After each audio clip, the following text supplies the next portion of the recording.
What's going on, Tamers? Smooth Chin East here, and BT20's Over the X has been out for about a month now over here in Asia, and I had the fun idea of letting you wonderful, talented, beautiful people out there choose the deck that I was going to play for the first month. And you folks didn't disappoint because I got to play Jesmon. And so after my 1 month stint, I figured rather than just doing a normal, boring little deck profile video, instead I would share some of my biggest takeaways I learned from playing the deck this past month. And so with that, let's take a look at 5 tips and nuggets of wisdom to help you build and play Jesmon in BT20. So just a bit of a disclaimer before we get into any of this. I built the version of Jesmon in BT20 that utilizes the new Huckmon and Huckmon X antibody cards. So a lot of what I'm going to be saying is tailored towards that deck specifically. Now, if you're going to build a different version of Jesmon, then your results and mileage may vary based on what I'm going to be saying here. So with that out of the way, let's talk about my first big tip. So tip number 1, while BT20 did release with a fantastic new Huckmon card for the level 3s, I technically prefer the BT13 older Huckmon card instead. That's because whenever I'm trying to make a big play to get to a Jesmon in a single turn, he seems way more useful than he does. Keep in mind that if you're just trying to make a turn where you're going to promote a Huckmon, maybe swing to get some card draw, and also gain some extra memory and extra card draw out of his own effect, he's a great choice, but when you want to make things happen, this guy seems like the way to go. So what do I mean? Let's imagine a scenario where we have this Huckmon here in Raising, and our opponent passes us over just 1 memory. We can promote this guy, use his effect to discard a card from hand, and then gain a memory and then draw a card. And once we evolve into the level 4 Bao Huckmon, even though he has a great main effect, we can't use it because our turn would end immediately. And we don't want to leave our Digimon exposed on the board with nothing in the back here, so that if this gets destroyed, then we have nothing for the next turn. Of course, you could go the route of using your Huckmon, who unfortunately give away a lot of memory and you still wouldn't have a Jesmon up, but I guess that's a play if you really need to make it. But rather than this setup here, I would much rather go with the BT13 Huckmon in Raising, and instead of promoting him as just the Huckmon, I would actually like to just evolve in Raising with him into the Bao Huckmon. This way, if our opponent passes us over 1 and we actually pull out to the breeding area, we of course don't get the memory gain effect from the older Huckmon here, but the inheritance effect of playing a Sistermon from the BT13 Huckmon still lets us gain some value. And when you combine this with the main effect of the Bao Huckmon, you get some free Sistermons on board, which is not bad, right? So let's imagine we use this effect to reduce the play cost of a Sistermon card by 2. So this is a 1 cost Sistermon block here. And then the Huckmon, because we played a Sistermon, gives us +1 memory back. So it's a free Sistermon entirely. The same works with your Sistermon Noirs, where if you play her out, she's a little bit more expensive at 4. And that's going to be a 2 cost, but then her effect, of course, gives you +1 memory, and then the Huckmon again gives you +1 memory. So in this case, you get a Sistermon down for free and still keep your turn. Then once you want to finish things up and actually get to your Jesmon, you can evolve into the Saber Huckmon for 3.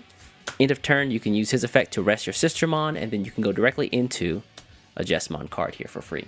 And so the big takeaway here for me is that while this Huckmon is great, you only get his value if he sees the board himself, whereas the BT13 Huckmon, he doesn't have to see the board himself. You can be a level 4 and still get the effect from the Sistermon whenever you play them to get the +1 memory and keep turn. Again, I'm not trying to say that the BT20 Huckmon is useless because that's not the case, but the playmaker for the deck definitely seems like this guy here. So now that we talked about the lower end of the deck and the Huckmon cards, let's focus for tip number 2 on the upper end of the deck and the Jesmon cards. Now when you look at this deck, I think that the starter deck Jesmon as a choice for the level 6s seems so good. Getting +3000 DP and security attack +1, and you can play a Sistermon, all seem fantastic.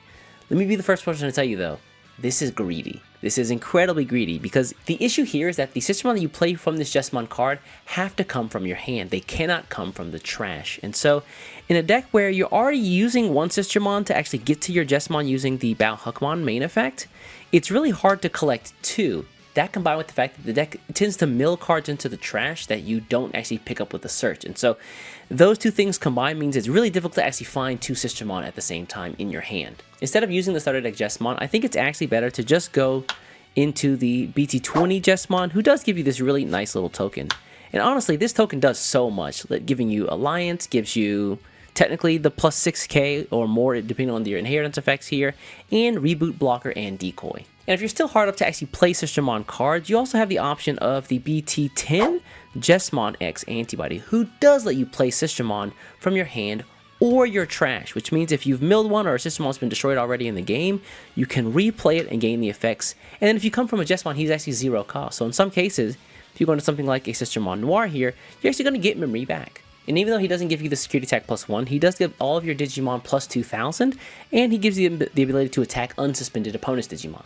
In most cases, actually, for this deck, you're typically not going to get to the Jesmon X antibody in a single turn. So what will typically happen is you get a Jesmon up with a token, and if this Jesmon survives, the following turn, you can then go into the Jesmon X. He can play down, instead of the Sistermon Blanc Noir we've talked about so far, maybe a Sistermon CL from the trash, and then she'll allow you to evolve into a Jesmon GX for technically his full cost, but then she's going to give you +1. And then if you have any of the Huckmon cards that give you +1 whenever you play a Sistermon down, those are going to give you a +1 as well. So in some cases, you actually get to a Jesmon GX for only 3 memory. So just to reiterate one more time, for tip number 2, while the Jesmon from the starter deck does seem like a great choice, he is a little bit greedy, assuming you'll have the right pieces set up every single time, which we all know as card game players just isn't the case. And so in that case, BT20 Jesmon is a great option instead. Moving on to tip number 3, now let's talk about some of the strongest moves this deck can make. Now let's imagine that we've got a setup where, similar to this look familiar from tip number 1, we have a BT13 Huckmon with a BT20 Bao Huckmon and raising. Our opponent passed us over something like 2 memory, and we're going to promote this guy out, and the Bao Huckmon, we can use his effect to play down a Sistermon or a Gankumon at cost -2. So we'll actually use that effect, and this time we'll play down the Gankumon at cost -2, which is 10, and then his own effect lets us give it another cost -4, so this guy ends up being a 6 cost total. Now with his effect, typically you evolve directly into a Gankumon X antibody using his effect to evolve into a Digimon from hand or trash. But you can actually use this effect to evolve not only him, but any other Digimon on board. And so in this case, we're actually going to use it to evolve the Bao Huckmon here into Saber Huckmon. So the Saber Huckmon here becomes a free evolve, and then the end of our turn would happen. We can then use the Saber Huckmon's effect to rest one of our other Digimon on board, and then evolve him directly into not Jesmon, but rather Jesmon X antibody. The Jesmon X antibody lets us play a Sistermon down from the hand or trash in this case. So we're going to grab a Sistermon CL from our trash and play her out for free. And because we played the Sistermon, the Huckmon inheritance effect gives us the +1 memory. So we're going to go to 3 here. And then she lets us evolve one of our Digimon into a Royal Knights Digimon on the board. And now we can come back and actually finish up the Gankumon, who is from hand. It's a not cost minus, but regular cost Digivolve at 2, but she gives us +1 memory whenever one of those Digimon do evolve. So we'll go back to 4 here, and then the Gankumon X antibody is going to give one of our opponent's Digimon Digivolve 2, and then he can make all of our Digimon unaffected by effects. They also have blocker and reboot. And so while we haven't been able to attack this turn, what we get in a board is amazing, because now we've got Digimon who are unaffected by Digimon effects, and we also have the threat of a Jesmon GX Ace in the hand over either one of these two Digimon level 6s here. Keep in mind that if this board sticks entirely, then you threaten winning the following turn. You've got 2 attacks from the Jesmon X antibody here using the Alliance effect, thanks to the Saber Huckmon's inheritance ability. You've also got the swing from the Jesmon, or rather the Gankumon X antibody, and then you can DNA Digivolve these guys for 0 into the GX Ace, who can discard a security, attack, unsuspend, and then attack again. Also, one other thing I forgot to mention there just a moment ago is that when you play the Sistermon Sail down, keep in mind that you have... Always check your trash. Every time you play a Sistermon, always check your trash so you never forget this effect. But you've also got the Sistermon Ciel Awakened, who can evolve from trash for 0 cost on top of her. Prevent one of your opponent's Digimon from suspending, or Tamers rather, Digimon or Tamers from suspending for a turn, and then she's going to recover one as well. So yeah, this is an incredibly powerful play. And then coming back to that following turn I just mentioned, using the Jesmon GX 8 as an example, you can also just use the Jesmon GX, the older one from BT10, the secret rare.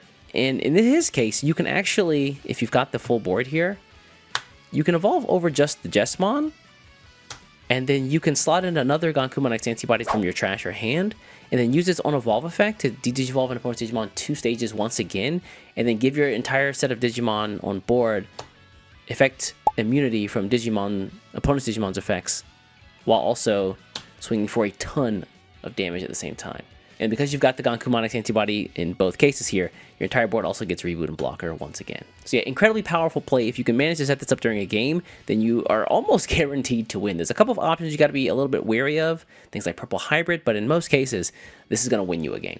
I also want to talk about one other move very quickly, where it's not as crazy as the move we just took a look at, the power play, but if your opponent in the early game passes you over 3 memory, and their board is pretty empty, and you have the Bao Huckmon already set up and raising, you can do some pretty crazy stuff while not fully setting up your board, but then also still applying a lot of pressure. So let's imagine we pull out the Battle Huckmon here like before, and this time we're going to use this effect similarly to actually play out the Gankumon for 6 cost total. So passing it back over to 3, and then we can use his effect to evolve into the Gankumon X Antibody in hand or trash for 0 cost, and then he'll de-digivolve something 2 stages, and then now your board has, again, immunity from Digimon effects, and they both have blocker and reboot. Again, I really only recommend this during the early game. In the late game, your opponent typically has ways to like either force blockers or just attack into Digimon, and it kind of waters down the Digimon immunity effect. So again, early game, this is really good. You can set up a board, and the following turn, you can do something like going into the Saber Huckmon and then into your Jesmon after that. Not as potent, but still quite strong. So tip number 4 mostly revolves around deck building, and that is, you can see already that space in this list is already pretty tight, considering I'm running 3 Gankumon, 3 Gankumon as antibodies. That's not even including any of the Jesmon cards we talked about before. I think that some people have the inclination to only run the BT20 Huckmon line card, something like 4 of the level 4s, 4 of the level 5s, and then that's it. My recommendation here is to at minimum run 5 to 6 of those cards. 6 if you really can find the space. 5 if maybe you're only going to use 5 level 5s, that's okay. But if you cannot find one of your pieces, you can't even play the game in most cases. And so my recommendation is to run at least 6 level 4s and 6 level 5s if you can. That does mean you're going to have to run some of the cards outside of the BT20 versions of the Battle Huckmon and the Saber Huckmon, but honestly the BT13 Battle Huckmon and the BT6 Saber Huckmon are great stand-ins. They may force you to make some awkward plays, but honestly having to make a slightly strange play is better than having no play to make at all. In the case of the BT13 Battle Huckmon here, even just playing down a Sistermon Noir like this for 4 isn't so bad. You get the +1 memory back from her, you get the +1 memory back from Huckmon Inheritance effect, and then the Battle Huckmon says that you can evolve at cost -2 into your level 5 Saber Huckmon, so we can do something like this. This is a 1 cost evolve, and the end of turn comes, we can rest the Sistermon Noir and then evolve into a Jesmon directly. So it's not that bad, and that's not even that awkward, to be honest. In the case of having to utilize the BT6 Saber Huckmon, let's imagine we evolve into him for a full cost of 3. He lets us play down a Sistermon from our hand for free, so we can do something like playing a Sistermon CL here. The Huckmon effect lets us gain a memory, and because we played a Sistermon down, and the Sistermon CL says that we can evolve into a Royal Knights trait Digimon. So in this case, we can just evolve for 3 into the Jesmon. Her effect also says that whenever we evolve into a Royal Knights type, we can gain +1 memory. And so, in this case, the Jesmon, you get down a play, you have a level 6 on board with a little bit of protection, you got the Sistermon CL. Always, again, check the trash to see if you have a Sistermon CL Awaken, because that can be even more useful. And then you also get that 1 attack at the end of the turn. Keep in mind, he also becomes active, too, because of the Saber Huckmon's effect. And so, once again, I just want to reiterate, make sure that you have enough pieces so that you can see them during the game so you can actually make some plays. There were some times when I only ran 4 of level 4s, 4 of level 5s, and I found myself like desperately seeking the one like level 5 in my deck, going through maybe half of it and not seeing one of them, and then 2 of them get checked in security, and I understand why. So we've talked a lot about the Jesmon and Huckmon cards for this deck, but as the saying goes, behind every strong man are at least 2 to 3 Lolitas supporting him, and this deck is no exception. Now, for tip number 5, we're going to explore the Sistermon cards. So because the Jesmon and the Gankumon cards can pretty much set up most of the effects they want by themselves, the Sistermon cards really do come down to player preference and how you want to balance out things like search with other effects they might provide. And because of that, this is where I think you're going to see the most variance between different players' lists. The first Sistermon we'll take a look at is going to be the BT6 Sistermon Blanc, who is just free draw plus blocker if you've got a Jesmon or Huckmon named Digimon on the board. And the great thing about the draw is that you don't have to trade anything for it. You don't have to discard anything or mill anything. It's just 1 free draw. It is a little bit scary, I think, to actually play down something like just a Battle Huckmon or a Huckmon with her, just because they both have so low DP that they're very exposed to the board or your opponent's effects. And the blocker isn't super useful in that case, because most like low DP deletion thresholds will just get rid of either of them. And so in most cases, you might just see her as maybe something like a 1 cost free draw from the Battle Huckmon effect by playing her down at a reduced cost. Another option, and my personal preference for the deck, is actually the starter deck Sistermon Blanc here, where you can discard 1 card and then draw 2. And in this case, the discard I see working to your advantage, because you can discard something like a Sistermon CL Awakened or Gankumon X Antibody, which can later actually be reused from the trash. And then considering there are very few search cards for anything in the deck. I think only from Masters of Disciple is the card that lets you grab any Digimon that you see. The 2 like raw draw is rather strong. Also, the second decoy effect from the Sistermon Blanc here is actually rather nice, considering the token does give you decoy already, but having 2 makes it really difficult for your opponent to remove a Jesmon in a turn. So moving on from our Sistermon Blancs, taking a look at the Sistermon Noir here, we've got the starter deck, Sistermon Noir, who's just a great search card. Open 3 and then grab 1 Huckmon named or Royal Knights trait Digimon, which essentially is anything in the deck except the Sistermon cards. So that might be the small caveat where you can't actually pick up another Sistermon if you see him, but it does get trashed, and because we have the Jesmon X in the deck, then that can actually be useful to regain and play it on the board. Her effect to give your Digimon reboot is okay, but it usually doesn't matter too much. I mean, usually your Gankumon X antibody is going to be giving the Digimon on board reboot anyway, so it's not super impactful. Something to keep in mind though is that she is 4 cost, so she's a little bit more expensive than the Blanc and does give you only 1 pickup off of the top 3 rather than 2 free draw. And mostly because of that cost difference, I think this makes her a less common choice for the deck. Next up is the BT6 Sistermon Noir here, who, again, buffing the entire board on both turns 2000 and then giving +1 memory whenever she's played. This card is fantastic, but only really on the turns that you're going to be making a power play, like going into a Jesmon or trying to build a board. Because she doesn't provide any sort of card draw or searchability with her own effects, you're typically only going to be using this card when you have your Jesmon turn. And then similar to the Sistermon Noir, we've also got the BT10 Sistermon CL, who is also mainly used for combo turns because, again, she provides no card draw on her own, but she does have the added caveat of whenever you play her down, you can actually force and evolve one of your Digimon before your turn is actually over. So in the case that you like evolve into something and it tips over, you play down the Sistermon CL as a result of the evolution, something like a Saber Huckmon. When you play her before your turn finishes, you can actually make that 1 more evolve and you get +1 memory off of the evolution because of her effect. So you can actually go from like a Saber Huckmon into a Jesmon directly with just her. Keep in mind that her effect is only allowing you to evolve into a Royal Knights trait Digimon, so you cannot use this effect if you're going from like a Bao Huckmon level 4 to a Saber Huckmon level 5. That's not possible. It's got to start from a Saber Huckmon, and then he can go into a Jesmon or a Gankumon.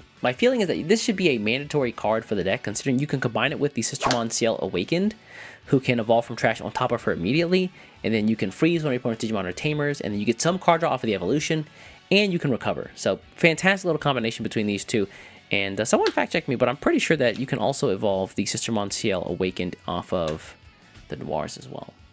This little caveat, I think, is as a result of Sistermon Noir cards actually not being released in the English version of the game. And so I believe that these cards have some rule text that says, or rule errata that says that they also consider a Sistermon CL. Just localization things. Oh, no, it wasn't localization. It was, Seiji, do you actually know why this was? Seiji, if you know, help me out here. Why was it that they changed the name of these from Sistermon Noir to Sistermon CL cards in the English version? I completely forget. One last bit here is that there are actually 2 Sistermon cards that I don't have pictured here, and those are the Sistermon Noir Awakened and the Sistermon Blanc Awakened. You typically don't see those in the deck, although there may be a case to actually use maybe the Noir Awakened, maybe 1 copy, just because she can pop something like an Ace card, which is 5 cost or lower, and then also she can recover cards from the trash. So if you have something that's checked that you need from security, like a level 5 Saber Huckmon, you can use the Awakened card to actually pull that back to hand. But again, outside of that, I think their use cases are super, super limited. My recommendation really is to play around with these cards and see which ones that you like personally, and then you can start mess with the ratios in your deck after that. But for me, I landed on using the starter deck Sistermon Blanc, the BT10 Sistermon CL, and then the BT6 Sistermon Noir, alongside, of course, the CL Awakened from BT20. That's not to say that these cards are useless. I think they do have their uses, but for me, personally, not my style. But I think that some players actually prefer these over the others. And with that, I think we can lay this Jesmon experiment to rest. It's been a really fun month trying out and really like focusing in on this deck. And honestly, I think that's like the most fun you can have in a card game, where instead of just like asking for a list, you take the time to make something, refine it, go to locals, play with it, go back to the drawing board, refine it, play with it again, and then like repeat that process ad infinitum until you have a list that like you feel really great about. But now the question is, what do I play next? Huckmon? I don't know. What do you think? Also, let me know what you folks are playing down in the comments below in the BT20 set. I know you folks just got your hands on those cards in the West over there, and I'm sure you're having a blast at the same time, as much fun as I'm having. Also, if you think there's any really good Jesmon deck tips that you would like to share that I didn't mention in this video, feel free to put those in the comments below. I'm sure some other great Jesmon fans would love to know that as well. Anyways, folks, I'm going to get out of here. Before you get out of here, do me a favor, hit the subscribe button, and I'll catch you in the next one. Take care.